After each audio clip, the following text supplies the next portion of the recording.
Hey everyone, welcome to the Everest Within. Today's guest is Josh Jarrin, an IFMGA mountain guide based in New Mexico, who has quietly been pushing boundaries in the climbing world for nearly 2 decades. The Aconcagua South Face, that was perhaps, start of some of the big climbing that you have done. I have to say that we were very lucky when we completed the route. To me, it's still one of the best memories that I have from my career because the south face of Aconcagua is a mixed climb. So it means that it has rock, ice, and snow. There's a bit of all the elements there. The steepness fluctuates between 40 degrees to vertical. Were you putting up tents on these ledges or just sleeping in the open? Both, because in some nights I remember we didn't have the opportunity to find a big enough ledge for a tent. So then you just have to sit and anchor yourself because of the inclination. You have your harness on still and you're still clipped to the mountain. I first heard of you when I was at Pumori base camp in October of 2010. Tim came and said that there's this Ecuadorian team. We are hearing that they are going to summit that, but they are sleeping the night in a crevasse. And I'm like, wow, to think of someone sleeping a night in a crevasse, it just totally blew my mind. The mountain is so steep that there were no flat sections for a tent. So we had to set up a single tent for 4 of us in a place that had enough room for half of a tent. We had to dig a lot in snow and we anchored the tent into the wall. And we managed to sit in that tent and just spend the night.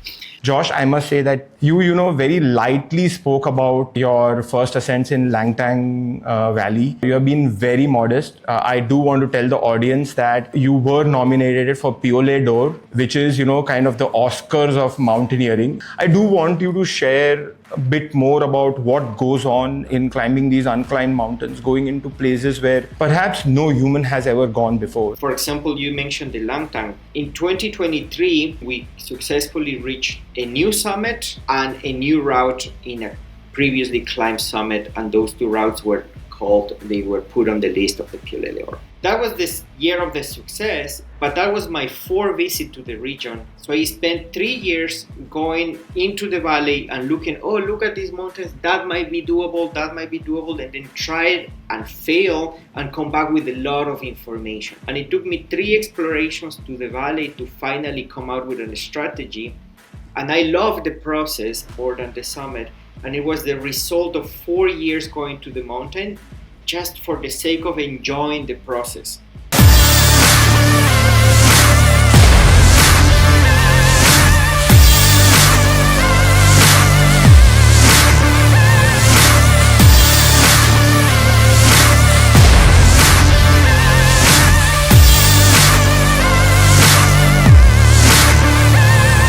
Born in Ecuador, Josh began climbing at quite an early age and has since summited peaks across the Andes, Alps, Himalaya and beyond. He's climbed the south face of Aconcagua twice. He also happened to guide me to the summit of Aconcagua in 2020 via the 360 route. He's also climbed Mount Pumori via the South Ridge. This is when I first heard of him, as I was myself at the base camp at that time. He also climbed Denali via the Quezon Ridge, and more recently, his first ascents in Nepal's Langtang Valley earned him a Piolet nomination. But Josh's impact extends far beyond his personal achievements. He spent 7 years pursuing his IFMGA certification when no international training existed in Ecuador, later becoming technical director of Ecuadorian Mountain Guides Association and helping bring the same training to future generations. Today, he serves as an instructor for the American Mountain Guides Association and is passionate about mentoring climbers, especially those from BIPOC communities. This is a conversation about alpinism, the power of mentorship, and what it means to climb with purpose. Josh, welcome to Everest Within. In the podcast, I usually try to start most of my conversations from the very start. Specifically, in your case, I really wanted to go back to where your love for the mountain started. We have, done an expedition together. Specifically, we were on Aconcagua together, where we were doing the Polish glacier route, or we were supposed to do the Polish glacier route. But I remember during our conversations that you are from Ecuador and you started climbing really at an early age. If I remember correctly, I think you started climbing at the age of 10 or perhaps even earlier. So I wanted to get a sense of how did you get into the world of climbing? Like, was there anyone in your family, or this was like, hey, this looks cool, I want to try it? Like, how did this whole start? This love for the mountain start? Well, hi, Kuntal and everyone, and thanks for the space. Yes, as you mentioned, I am from Ecuador, and I was born and raised in the city of Quito that is surrounded by volcanoes. So for me and for many people from the city of Quito, it's kind of natural to look at the mountains and feel that desire to go and up there and just explore. Um, yes, my parents took us took me and my brother to the mountains since early ages, and I joined the climbing club, more like climbing club. It was like a mountaineers club at the place where at my school. Okay. Since I was 10 years old, where I started off formally to get some learning some techniques and some basic things at the beginning, like basic camping things, hiking stuff, and yeah, I took it from there. Yeah. Awesome. So, like, can you, kind of go into the whole, like, when you started out and you were learning the camping, you were learning the hiking, did you fall in love with mountains then and you decided that you wanted to become a climber, or like, how did that, like, things go on from there? Initially, just I just wanted to go up to the hills we had around and look at the valleys from a higher perspective, and then I really enjoyed the activity for the sake of being on the mountains, not only on the summits, but the journey of going up to a higher point. And the sequence after that was pretty easy. Okay, what if we try, in order to go higher or to more remote places, you need to acquire some techniques. So then rock climbing came second because of the volcanoes that we have in Ecuador. Pretty much the standard routes are not technically complicated, but then if you want to go to more difficult summits, you require to understand a little bit of rope management. Let's mention rappel techniques. Not yet like high-end rock climbing, but that was a clear necessity if I wanted to expand my horizons on the mountains. Okay. So then, were there any training schools or mountaineering schools out there that you kind of went to and took a course? And so, what was the next progression? So in Ecuador, where I grew up, fortunately, I have had access to these mountaineers club. That it was more like an alternative to the traditional sports. So people at this school had the option to join the more popular sports like soccer or other more like field sports, and they offer mountaineering as an alternative. And I really like that activity. And when I was in that club and in that space, I learned that you can progress in the activity and take it to a higher level. And also, in some point, I learned that you can make out of mountaineering also a profession and become a mountain guide. So, thanks to this space, and nowadays in my life, I always advocate for creating these spaces where people can go and try the sport, try the activity, and then if they fall in love, the sequence after that, after the initiation, is normally easier because you go and find information, but the very beginning sometimes can be complicated.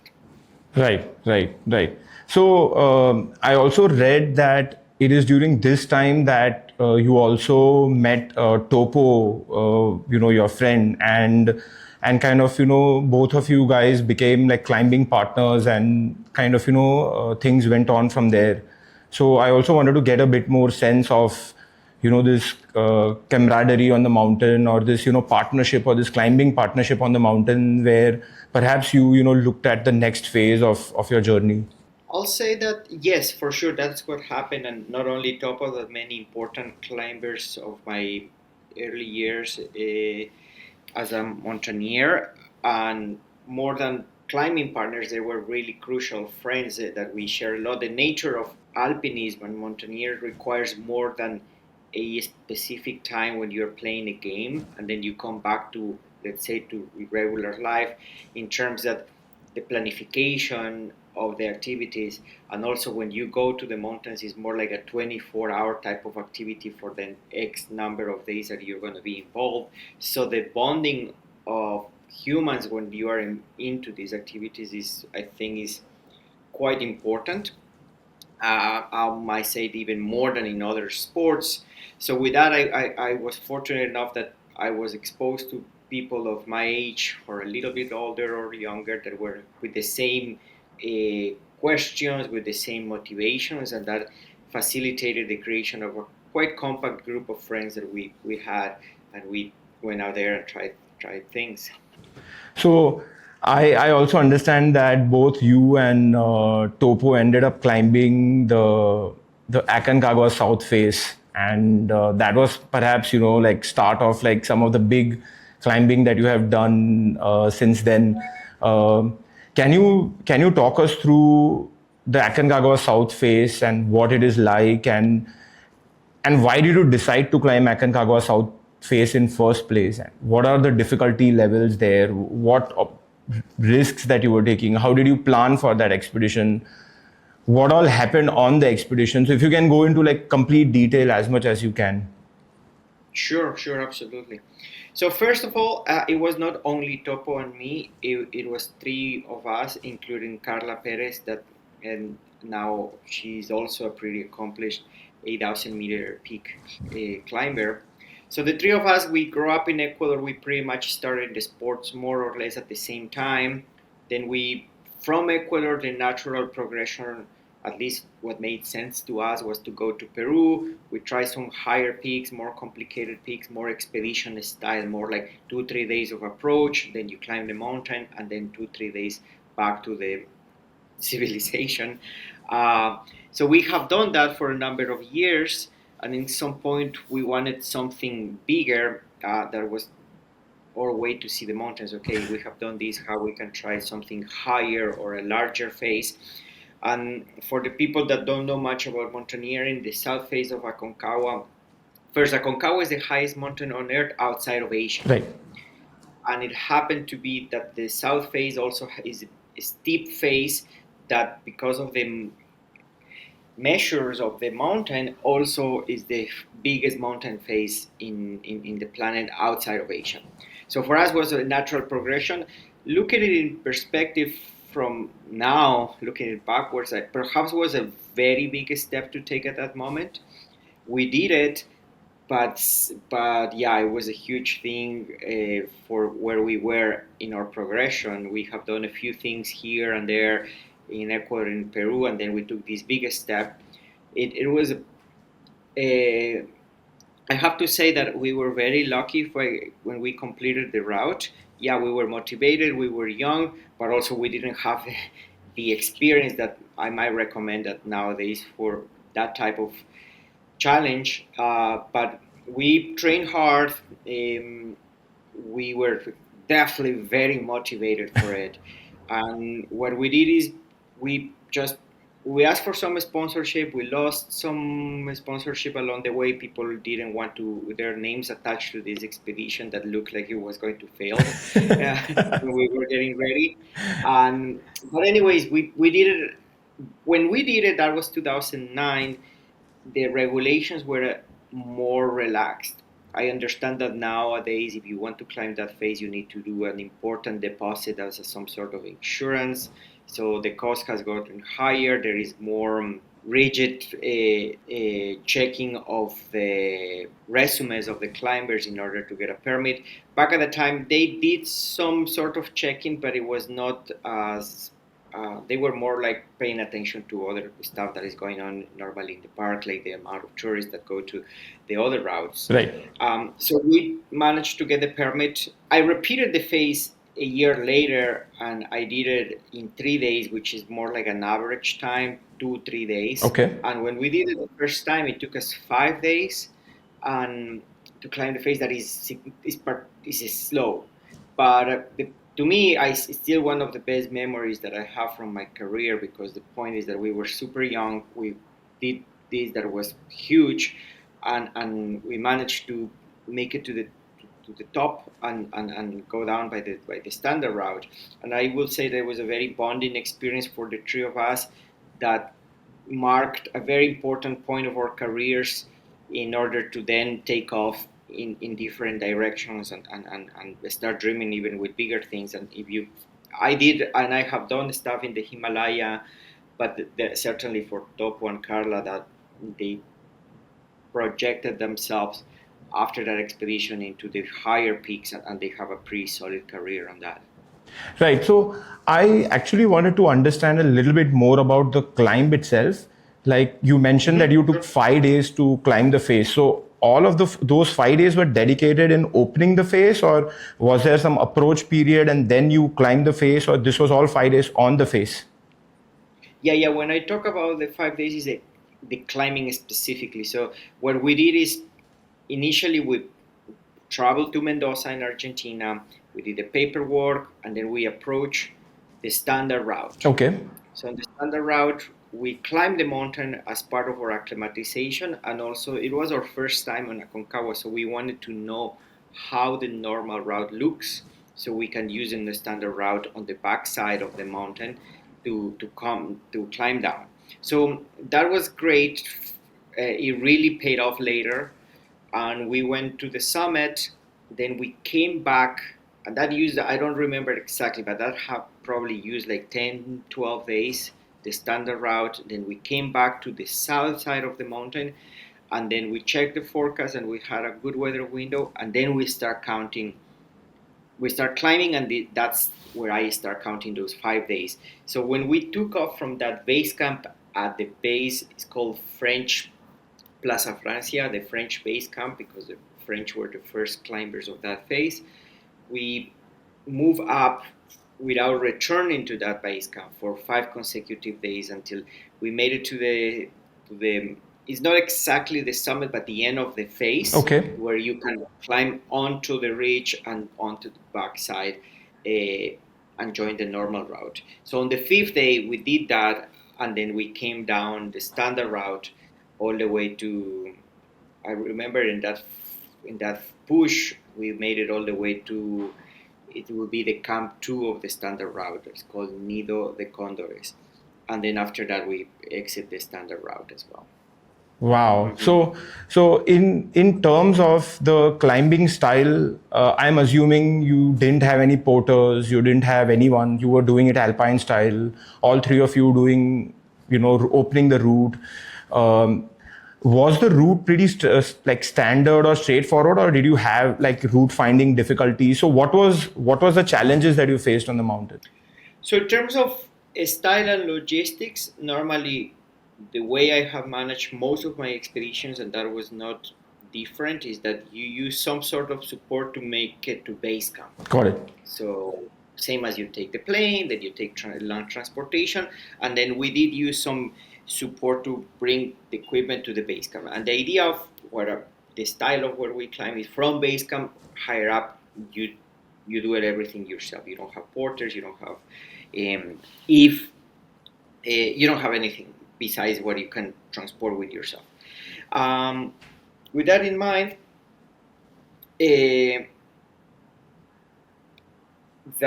route, we did a combination of what to us looked like the most logic line, that is a combination of different routes. I remember that most of the line that we use is the line that the French original line, but at the end we use like the Messner variation, that is a Messner ramp. Correct. That is a little more direct, is perhaps more technical, and doesn't aim exactly for the summit. It's just right next to the summit, but it seemed to us, and I still believe that is the most logic way to climb the face. In some point, you just want to escape. I believe that in that type of alpinism, what matters is to finish the face and then come back down safe. And sometimes you bypass the exact highest point because what counts is the difficulty of the climb on the face rather than standing on the highest Point. An inch of the mountain. Right. So we passed by next to the summit when we did it, because that was what Messner did, and to me and to my team, to us, is what made more sense. So in terms of the difficulties, the south face of Aconcagua is a mixed climb. So it means that it has rock, ice, and snow. There's a bit of all the elements there. The steepness fluctuate between, let's say, 40 degrees to vertical. So you're climbing all the time, and the face, because it's so massive, that it has some ledges, and in some places you can even pitch a tent. But all these ledges are relatively small, and then you're all the time you're in this very steep section or very steep slope of the mountain. So you spent like 5 days on the face. So were you like putting up tents on these ledges, or just or sleeping in the open in like a bivvy kind of a situation? Both, because in some nights I remember we didn't have the opportunity to find a big enough ledge for a tent. So then you just have to set and anchor yourself because of the inclination. You have your harness on still, and you're still clipped to the mountain. And I remember that the mountain has two distinct, like, hanging glaciers, especially on the second one, the higher one. It flattens down for a moment, and then over there I remember we set up a tent for that night. Wow, this is amazing. Yeah. It was. I felt like a lot, and still until today, I believe it was a big challenge. And so you went next year and you repeated the route, and like when you came back from the first attempt and you took 5 days, were there any learnings that you had from the mountain, like, hey, these are the technical portions where I am like lacking and perhaps I need to get better, or like training issues where, like, cardio endurance wise you were just perhaps a little on the slower side, or what kind of learnings did you have and how did you work on them before going for your next attempt? Like, I want to understand what's your training philosophy like. It doesn't have to just necessarily be mountain training, but also your physical fitness training or your emotional fitness training, or how do you think about these things? Oh, that's actually a great question. Well, and for the second time we climb, and every time you come back to a big phase, you accumulate this knowledge of this, how to set up a good strategy. Then there are specific things to the line. For example, normally in less technical climbs, people carry their own stuff, and you move in the mountain more or less being responsible of your own things. Right. In these bigger phases, it doesn't really work like that. So in this case, we were a rope team of 3. We put all the things that we need to transport, including the personal things, and we tried to create 3 backpacks of 3 different weights. And we alternate. It worked out well for us, and sometimes that really doesn't work if the people are like from very different heights, for example. Right. Because if you have the backpack of a small person, that backpack is going to be very uncomfortable for a tall person. Right. But if it works out, the idea is that you will have a leader backpack that is lighter, Right. because that person is climbing first, is more exposed to the falls, and is searching for the route. Then once that person sets up an anchor, technically the climb is easier for the followers because they already have the rope on top. Right. Yeah, so they have that help. So those backpacks tend to be a little bit lighter, and therefore they are compensating that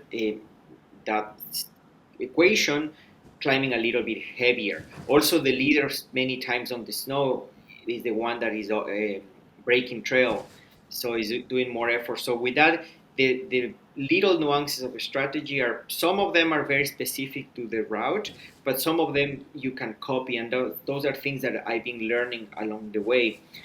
Back to your question on before the climb, at that time we were doing general like gym climbing and trying to go to the mountains a lot.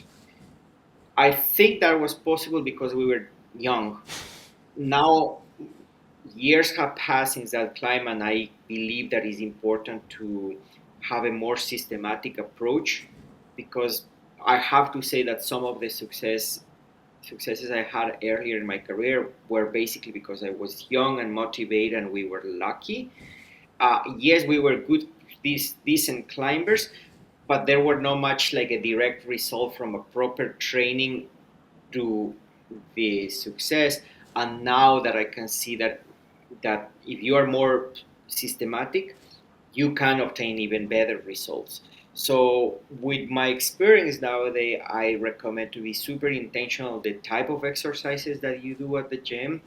Like, we tend to work out in very two-dimensional type of exercises where you go into the machine, and normally a machine really controls the motion of your whatever exercise you're doing. Right. And instead of that, I found that is more useful if we really replicate a more complex motion, like exercises when you're standing just in one foot and at the same time you're moving the upper body, and then your brain is engaged. That is the part that I now that I also coach my clients as a mountain guide and say, how do I progress in these more technical climbs? I said, like, you need to work out in a way that your brain is always engaged, in terms that, for example, you can go and do squats. The Right. squat is, you will have flat feet on the ground, and then you will action the muscles, and yes, you're gonna get stronger, but the brain is pretty much, since you're doing repetition, is pretty much relaxed. Right. If you do the same type of thing in one foot, maybe on a boss in like a pillow or something that is challenge your balance, at the same time the brain is always trying to keep you on your foot. So I noticed that that's becoming really useful for me. That is something I didn't invent. Is it as a coach that told me, like, do that. And even for me, it is really paying off well, because my routine in my year nowadays is, it varies from different mountain sports. So I have my winter season where I ski, and at the end of the winter season, normally I have to run rock climbing guiding exams in March in North America, and you need to be ready to the level of the final exam for the mountain guides, and you've been skiing all the season. Is how you compensate that, and this intentional training has been very important. That again, when I did the South Face of Aconcagua, we were just climbing as much as we wanted and just went for it. And then now I'm a little bit older, said, no, wait a second, I cannot rely on that resource forever. I need to be more intentional. Wow, this is amazing. Thank you for sharing this.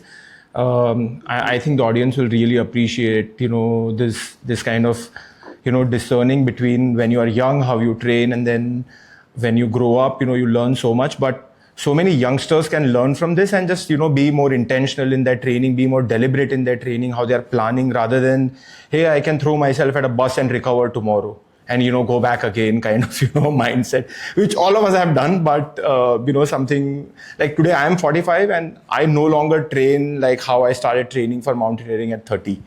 But anyway, going a little bit forward, I first heard of you when I was at Pumori base camp in October of 2010, and I was not climbing Pumori. I was just there accompanying the expedition climbers who were climbing Pumori. And I remember we were that evening at the base camp, and Tim came and said that there's this Ecuadorian team, a couple of guys, and we are hearing that they are going to summit. But then I think he came back and said that, but they are sleeping the night in a crevasse, and that they are, hoping to go summit the next morning or something like that. And I'm like, wow, I didn't even understand what climbing meant, but I had seen a little bit of it, and then to think of someone sleeping a night in a crevasse, it just totally blew my mind. At that point, like as I was beginning my first steps into the mountains, I believe you guys became the first Ecuadorian team to climb Pumori that season, and you took the southwest ridge route. If I understand, not the regular route. But the more trickier, mixed route that gets you up the mountain, slightly more safer, I would say, objectively safer compared to the normal route. So, can you share, because that was perhaps your first big Himalayan summit, and what was your experience like on that mountain? Yeah, it was following the same line of what I was explaining before. Okay, we did the south face of Aconcagua, and for every mountaineer, in some point, the Himalaya is going to be a dream. And for us, that was our first expedition to Nepal. We saved some money, and we didn't have the money to do any of the 8,000ers, although that was always in the back of the mind. And we started with this 7,000-meter peak. Two reasons. One is significantly cheaper to get the permits and the logistics. And second, because we thought it was a natural progression from almost 7,000 meter peaks in 7,000 meter in Aconcagua, almost, to a little bit more than seven Seven. in Nepal. Right. And also we wanted to see, because it's not only the altitude, but different latitude, different range, how all those things were going to work. And a similar level of difficulty. And we chose the Pumori because it's a beautiful peak. It The is a aesthetics beautiful, of that. yeah. Yeah, it's a perfect pyramid. Yes, we wanted to maintain the same style where you get some help to get to the base camp, and then above base camp you do it everything yourself. We did a combination of like a single push alpine style to more like a, what I will say, like Himalayan style that time, because initially we were a larger team, and we were a team of 8 climbers, Okay. and we wanted to put as many people as possible on the summit. So we did fix ropes in order to facilitate this up and down on the mountain. But all those ropes were fixed by ourselves. They were not fixed by other people on the mountain. In some point, we realized that that was not going to work well because we were running out of days, and not everybody was acclimatizing. And the higher we went, they realized that maybe they were not technically trained for the caliber of that route. So everybody agreed that, okay, we're going to help a little bit here and there, but we need to select a smaller team within these 8 climbers that can actually try the summit, again considering that we were running out of days. So then it came down to 4 climbers that we took off from base camp. We did use some help from our own friends that helped us with some of the weight to go to the first third of the mountain. Then we climb a little bit more to the second third of the mountain, and we spend the night. And then we were hoping to find a space for the tent. And that's what happens, that we didn't, because the mountain is so steep that there were no flat sections for the tent. So we had to set up a single tent for 4 of us in a place that had enough room for like half of a tent. We had to dig a lot in the snow, and we anchored the tent into the wall, and we managed to sit in that tent and just spend the night. And then the next day we went to the summit, and pretty soon after we started the climb, we realized that even 4 of us, it was going to be too slow for what we needed to do. So 2 of my friends said, hey, we go down, we're going to be waiting for you. We melt snow, we're going to have water ready for you, but 2 of you can continue. And then with my friend Ozzy, who later become a really accomplished Himalaya guide, we continued to the summit, and that was a long day of like from this higher camp to the summit and back. We it took us, I remember, like 24 hours Wow. non-stop push. And then, yeah, by the time we came back, our friends were there. They had water for us, and that was amazing.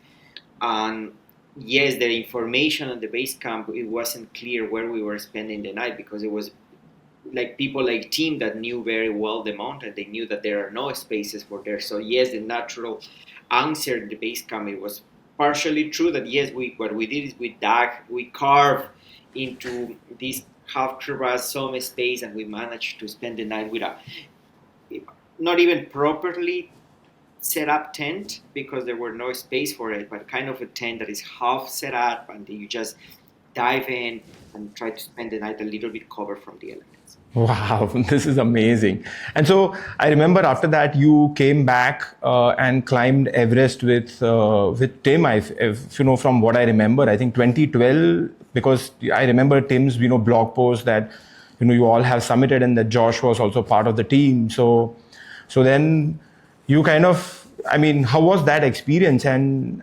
since then I haven't seen you on the 8,000 meter guiding scene or anything. So what happened? Like, is this world of commercial 8,000 meter guiding something that you don't like, or what happened? Yes and no. Yes. So I came back. Tim met me in Pumori, and then he invited me to guide on with him on Everest in 2012 and 2013. Okay. And after that, he did offer the expedition and the opportunity to come back, but I was busy with other things, and eventually he closed his operations because he retired. But I'm thankful that he gave me the opportunity to go and climb the mountain. And I did enjoy the 8,000-meter peaks, and I still hope to come back sometimes to some routes. Yes, you did mention a little bit of the commercial approach that is happening now to the standard route, something that I don't necessarily enjoy that much.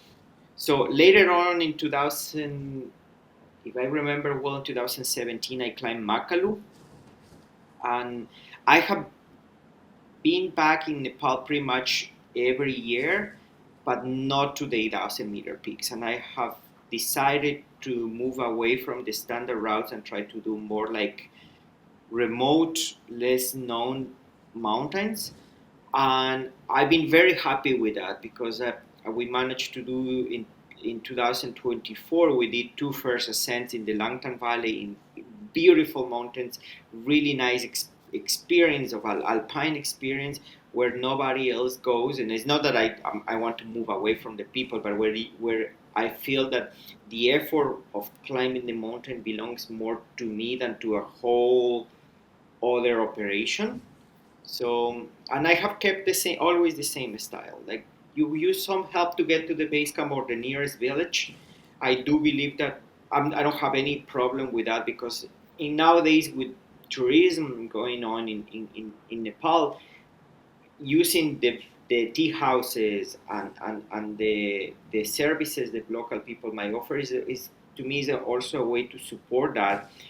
And if you are not a climber and you want to use services of the local people that will help technically to prepare the route, I personally don't have a direct problem with that, but that generates some dangers on the climb because when you make a route more accessible to a bigger public means that more people will go there, and then you will have to wait for your opportunity to go to the summit. What is happening nowadays, all this shuffling of all these factors that are not directly coming from the mountain, and that's something that I personally have decided not to be exposed to that anymore.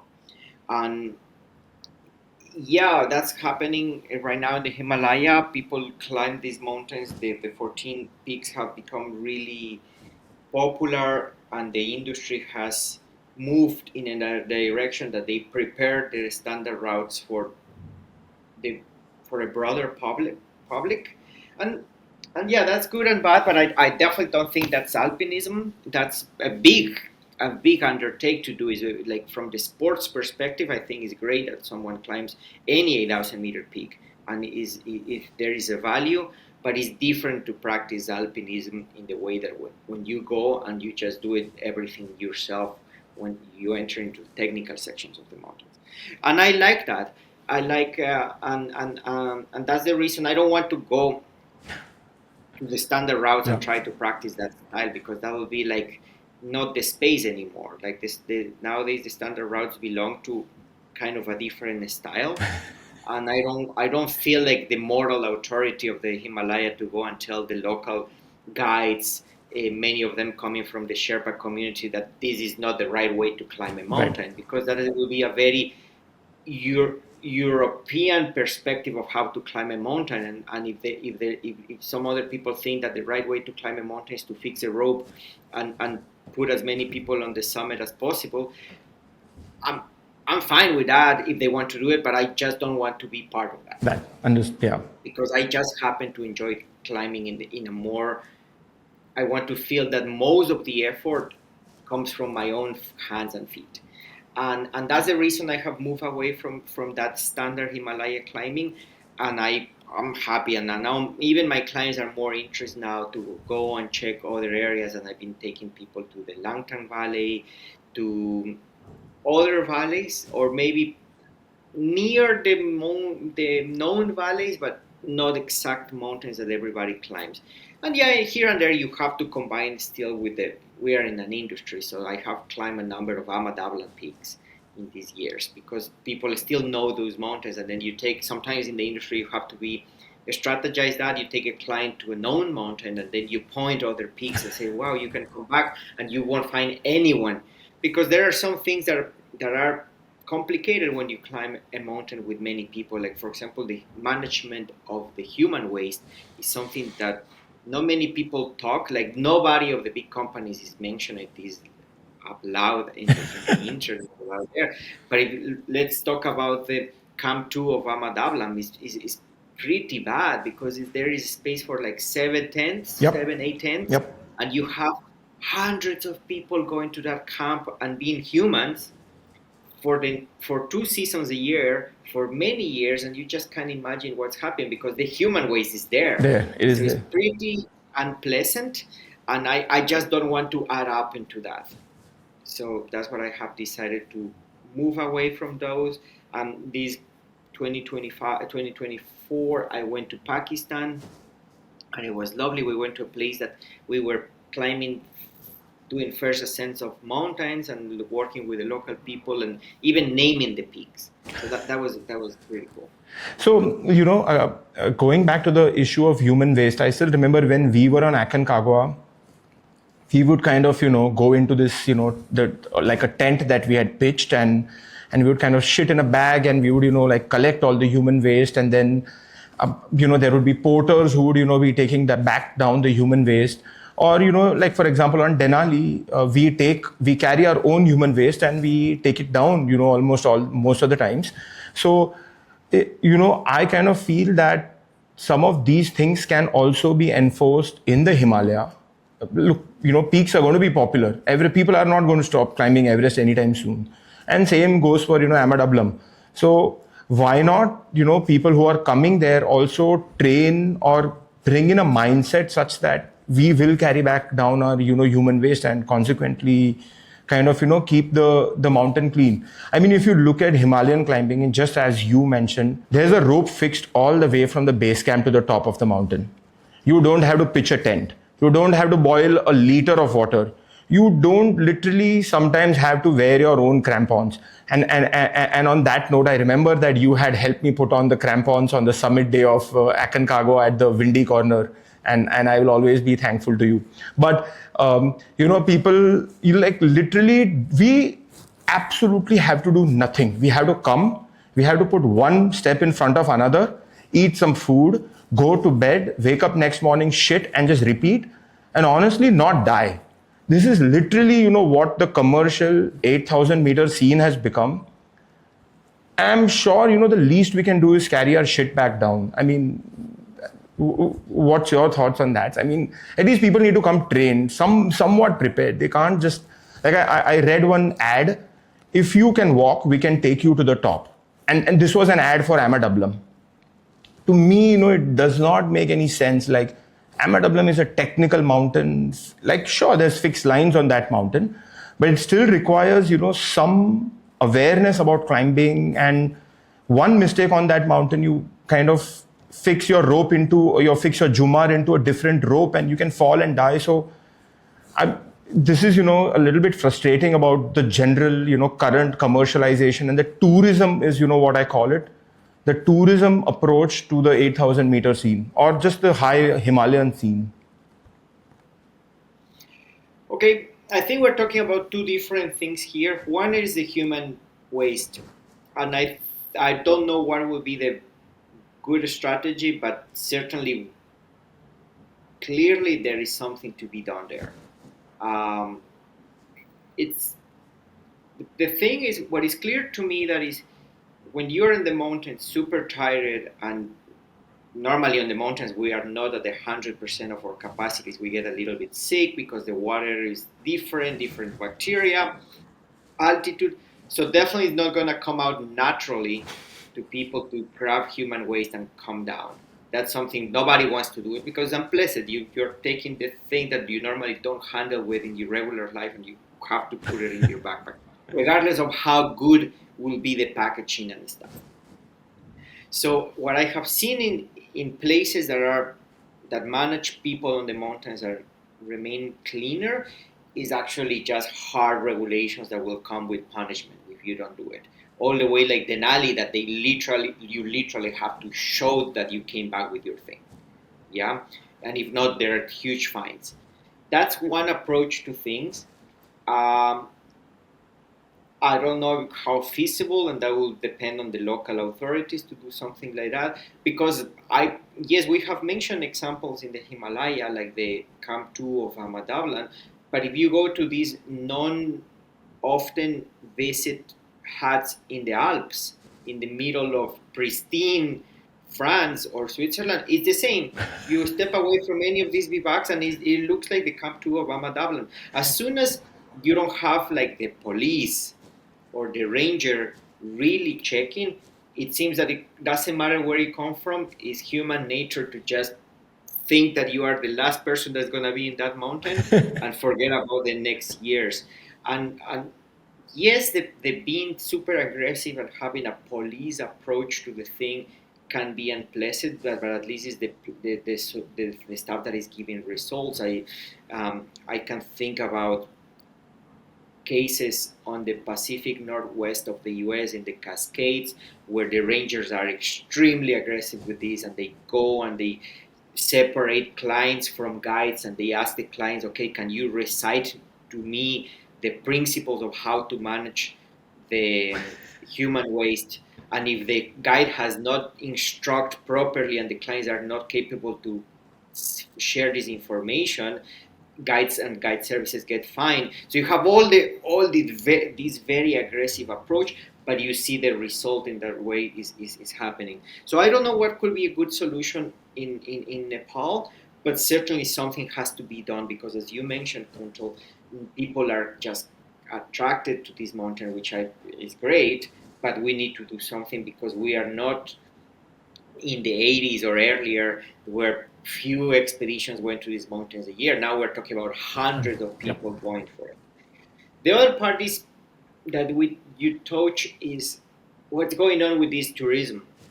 And I, as a mountain guide, I'm actually happy that more people are inclined to go to the mountains. And in the context of the US, as a person of color, I think it's great that the world of the mountains is opening up to more people. Yes. So that's a good thing. And I believe that when that happens, we need to relax the conversation of what's the right way to climb a mountain. And every way to climb a mountain is a good way, as long as it's a challenge for you. What is problematic here is, in my interpretation, is that the new factor we have nowadays is the social media. So everybody can expose what they did to the big world. And that alone is not a problem, but climbing being a non-Olympic sport, and I say, like, the general public doesn't really understand the rules. Like when you talk about cricket or soccer, the general public knows what's the deal. Right. Like you have to put the ball there, and it's about points. And it's very easy to understand when you win something. Like you beat the other team, and then you won something, and then you get a medal.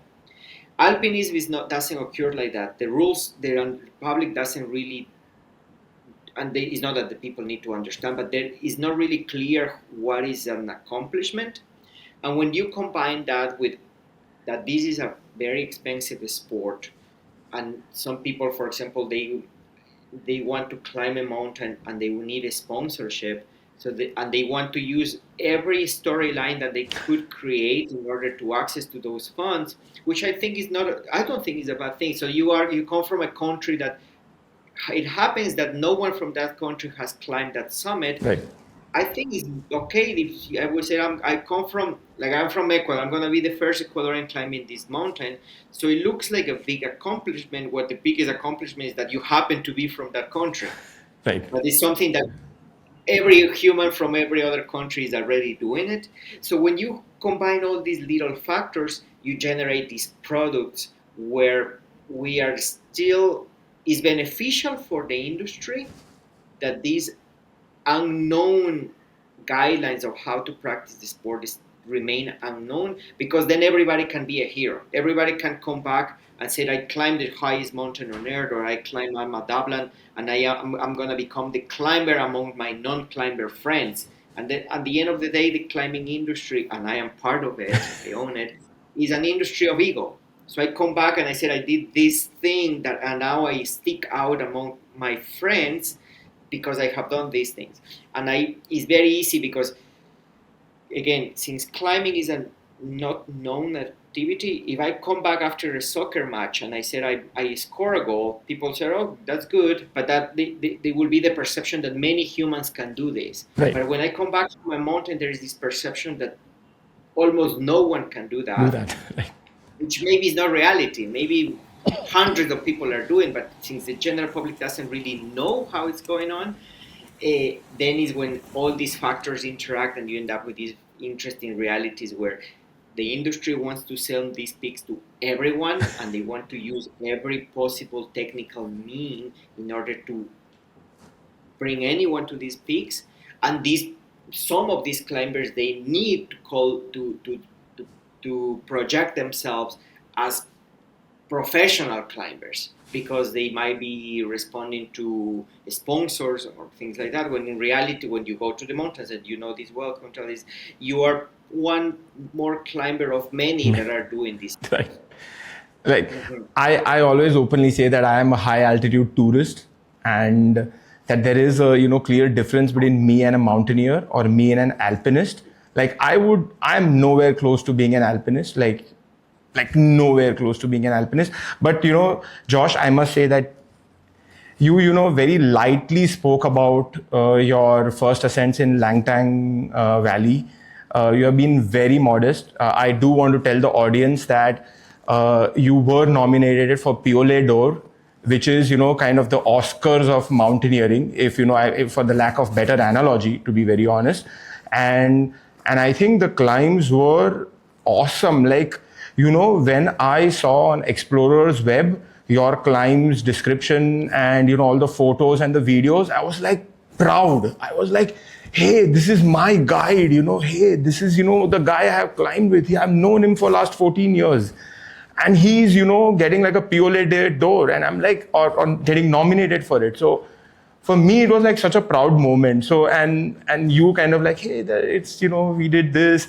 I really, if you can, I really want you to talk a little bit about your experience with Aussie on that mountain, and I was reading about your specific story and your first hand experience while coming down from Dragpoche and having this mystical experience a little bit on the mountain. I do want you to share a bit more about what goes on in climbing these unclimbed mountains, going into places where perhaps no human has ever gone before, and what does it look like? Because truly speaking, one of the reasons why I started the Everest Within, while the name is Everest, but it's more symbolical rather than literal. I really want to inspire people to learn about mountains, to learn about climbing, and to go into these places perhaps on their own and try this. Even if it's like a smaller peak, or it doesn't have to be Everest. Like the peaks you climb were both 6,500 meters, roughly, around that number. And so they're not like high by, Himalayan standards. But they were super challenging, super difficult, and no one had climbed them before. So if you can, just talk to me about, what is the thought process that goes on here? Yeah, my fascination for climbing and the mountains in general has different phases. One is the athleticism of doing a route, but what really drives mm, the when I decide to climb a mountain is the sense of adventure. So nowadays I live in the US where most of the climbing is very well documented. So you know exactly where to turn right. That some of the routes are described to the millimeter. You know exactly where to go with your hand when it comes down to rock climbing. Yeah, and you know the grades, and the grades serve as a good orientation of how hard that's going to be.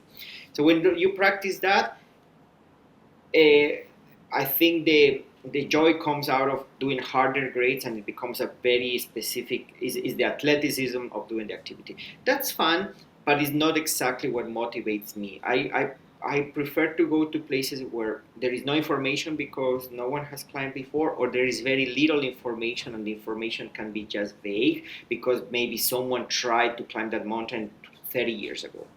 And that sense of adventure is what drives everything when I go to the mountains. So for me, I encounter more joy in these mountains that are significantly lower than the high summits of the Himalaya, but where you're going to, it's kind of coming back to the basics of exploration. You stand in front of a mountain, you wait until the weather clears out, because before that you don't even have you need to see the mountain, and then you think, what would be the best way to climb that peak?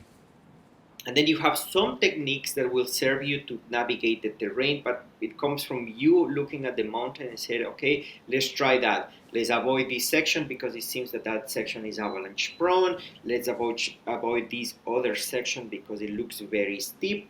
And I really like that sense of exploration and adventure when you go and you figure the thing out. For example, you mentioned the Langtang. In 2023, October 2023, we successfully reached a new summit and a new route in a previously climbed summit, and those two routes were put on the list of the Piolet. That was this year of the success, but that was my fourth visit to the region to try those mountains. So I spent 3 years going into the valley and looking, look at these mountains, that might be doable, and then try it and fail and come back with a lot of information. And then another year, and then you try another approach and you realize, nope, I bump into this hidden wall of ice that is not going to allow it pass, it's actually too dangerous. And it took me 3 explorations to the valley to finally come out with a strategy. And I love the process more than the summit. And it was the result of 4 years going to the mountain just for the sake of enjoying the process. Yeah, I was successful in Pakistan this last year of even smaller mountains, and the biggest challenge we had in the Shimshai Valley is to find a way to the base camp, not even the climbs. We tried 3 different valleys. We learned that the rivers just grow, and then it becomes impassable, and then eventually we did something ridiculous, Contel, from 3,000 meters up to 5,000 meters in order to go down to 4,000 meters just to get to a base camp.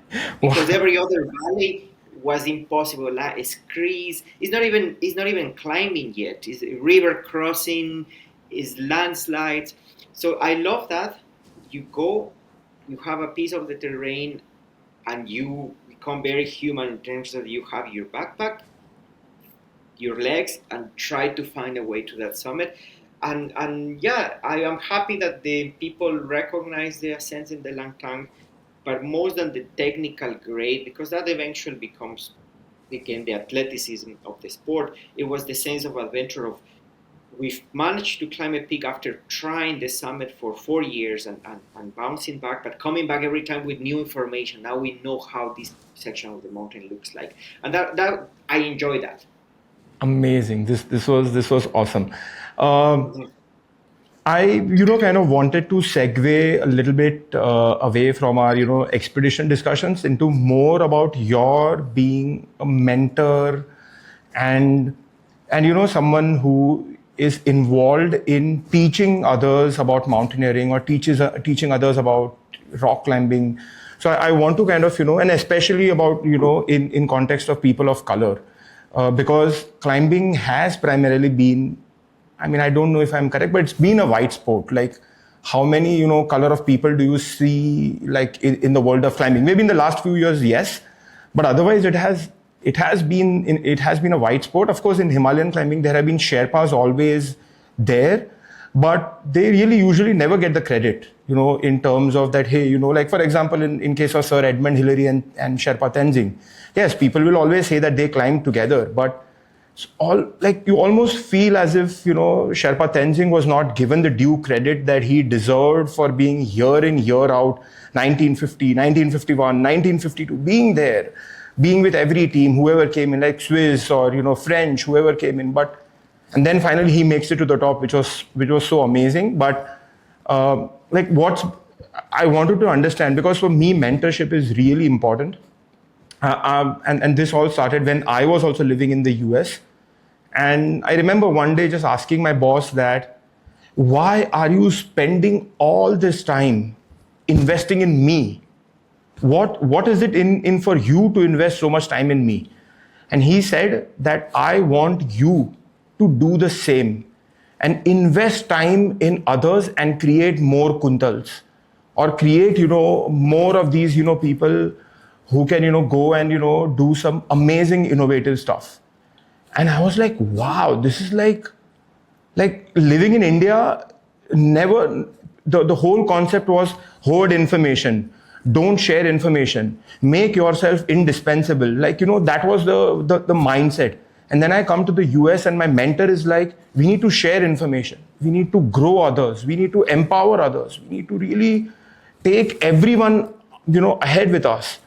I was like, this is completely bonkers that, he like imbibed these things in me. And that's been, always why I'm also I love coaching and I love mentoring people, and I love sharing information rather than holding that information back and making it like we are, the privileged ones with, this information. So I know that you are also passionate about this world, and especially going back to your own journey of becoming an IFMGA guide, and how there was a bit of a struggle because you didn't have perhaps, the tools to perhaps easily, pursue some of these things. So I just wanted to get a sense from your side about this journey of yours, or this portion of your life.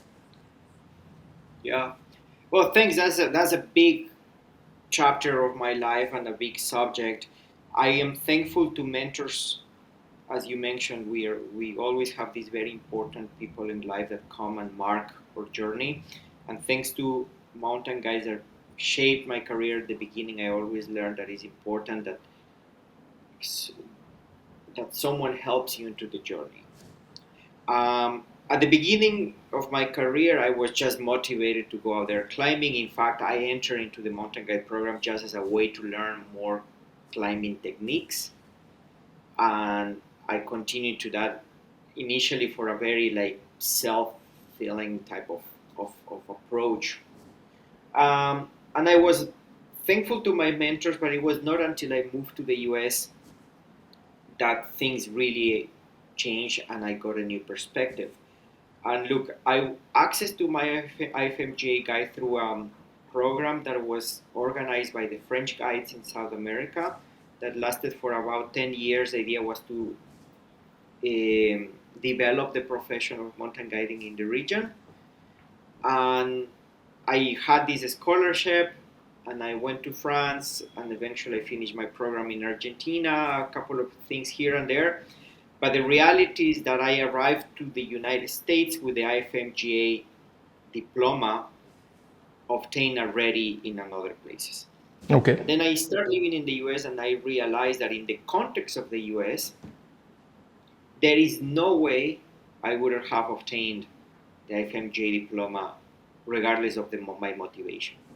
Because the access to the sport is so centralizing some demographics in the US, and later the program is so expensive that considering trying to picture myself as a middle class Hispanic family in the US, the gap between being a beginner climber and becoming a mountain guide was going to be such that there is no way I could have my IFMGA pin.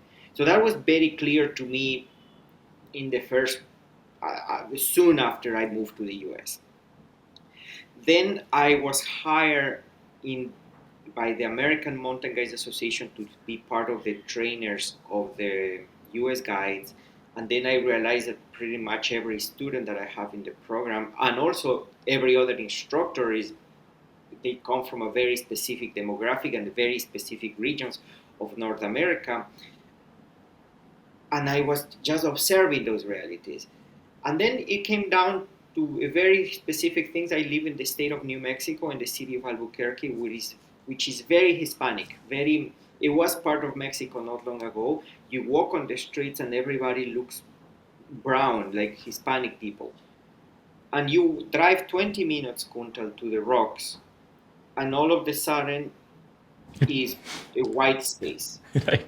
And it makes no sense, because I would understand that if the city of Albuquerque would be a white city, but it doesn't. You just do your math and it doesn't work out. So it's clear that until today, the mountains, at least in the context of the US, and you did mention, and maybe we can talk about the world, are somehow a white space, with some exceptions.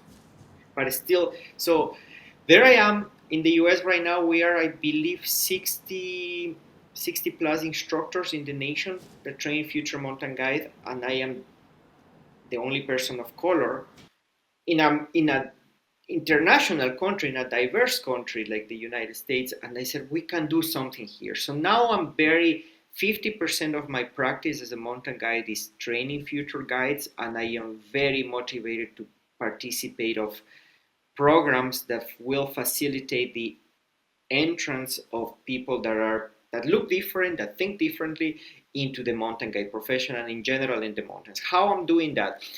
I am doing this through, one is through Scarpa. We have a project that we every year they assign mentees to mentors, and I am one of the volunteer mentors. Another thing, I started a guide service in Albuquerque that more than for the business is to deliver a structure for local people if they want to start this guiding thing, so they can have a space where they can come and start the guiding.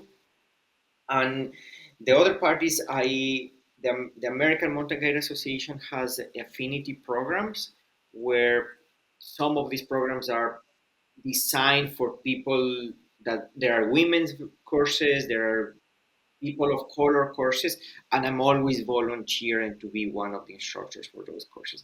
So I'm not changing. I know that I'm not going to change the demographics of the climbing industry, but it's something that at the moment has gained a lot of space in my motivations.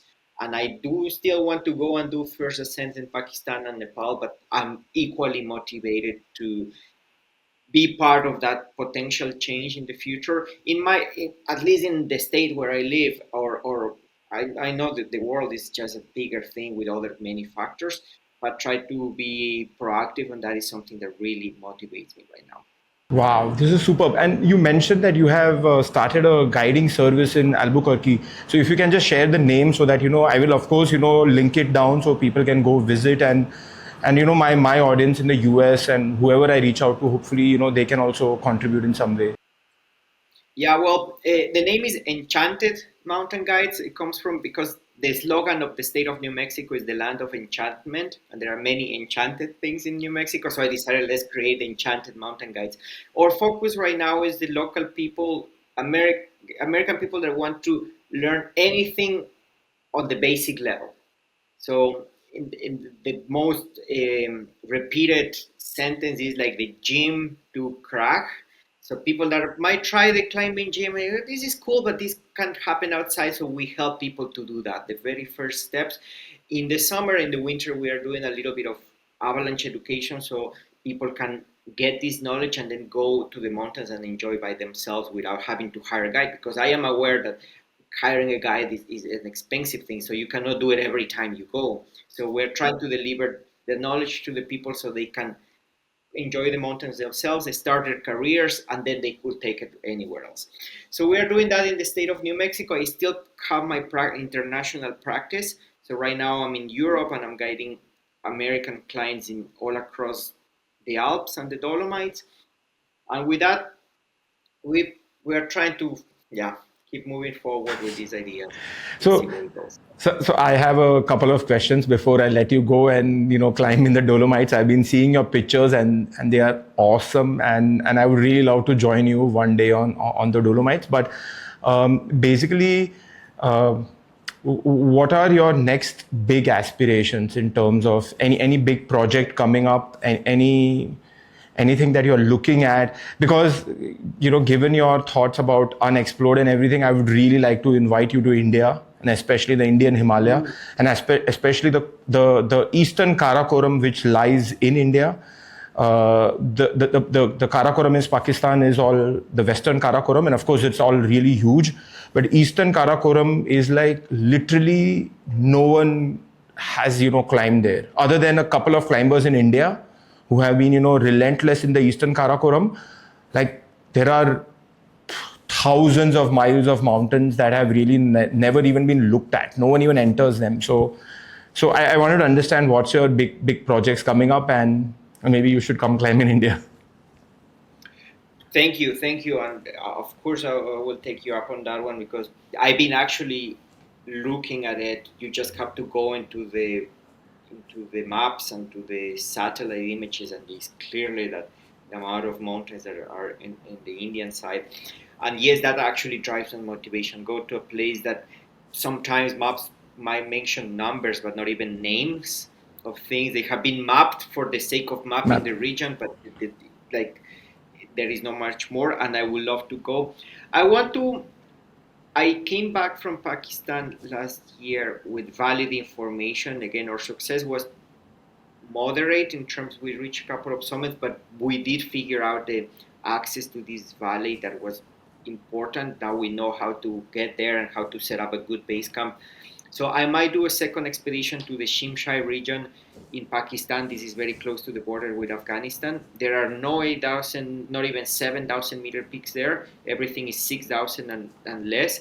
I might want to come back one more time there again to use that information that costs some effort and energy. And then the next one, I actually was thinking either India or or Nepal. Well, you can always come back to Nepal. Nepal has so much to offer, but that will be for me the next personal thing. And as a professional, I have my goals. I keep working in towards the idea of serving as an instructor and as a mountain guide in a way that more people can do this job and access to the mountains and be a proactive factor of that. Super, super. And just one, closing with one last thing. If you have like a message for aspiring mountaineers, for budding mountaineers, people who want to get exposed to the world of mountains, what would be a few things that you would tell them before they enter, or like what would you tell them? Hmm. Well, the mountains are there and should be a space for everyone.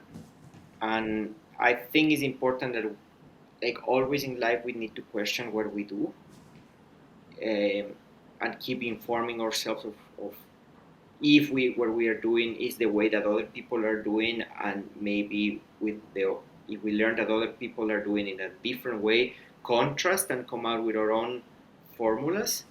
I think that's very important in mountaineering right now. That sometimes the industry is telling the public what's the way to do things, and that can be challenged.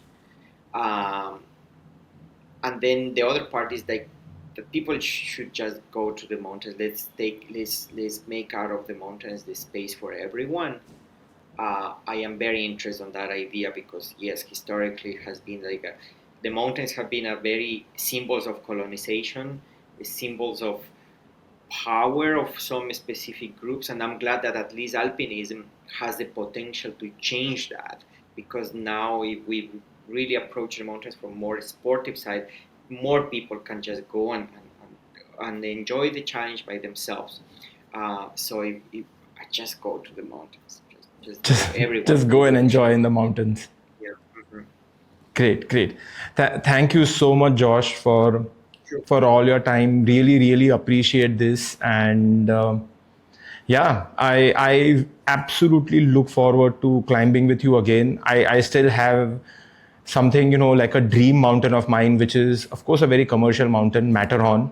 And if I ever do Matterhorn, I will do it with you. So hopefully, we'll do it someday. But until like even I want to like everything that you have said in from your side about being attracted to the unknown, that is something I have done for the last 4 or 5 years, is like kind of question myself that why am I, climbing these commercial mountains? Why am I chasing the seven summits? Why am I chasing, these 8,000ers? And is it just for the heck of chasing, for the reason of peak bagging? I really am attracted to the unknown, so I also hope to spend some time climbing these unknowns, and I really hope to invite you and maybe do a joint expedition here in the eastern Karakoram, or even some of the the areas in Uttarakhand, Himalaya, which border Tibet, and which have been, no one has been gone there for the last 200 or 250 years. So go into some of these valleys, document these valleys, climb some, 6,000ers, and just have a great time. So I hope to, do a joint expedition with you someday.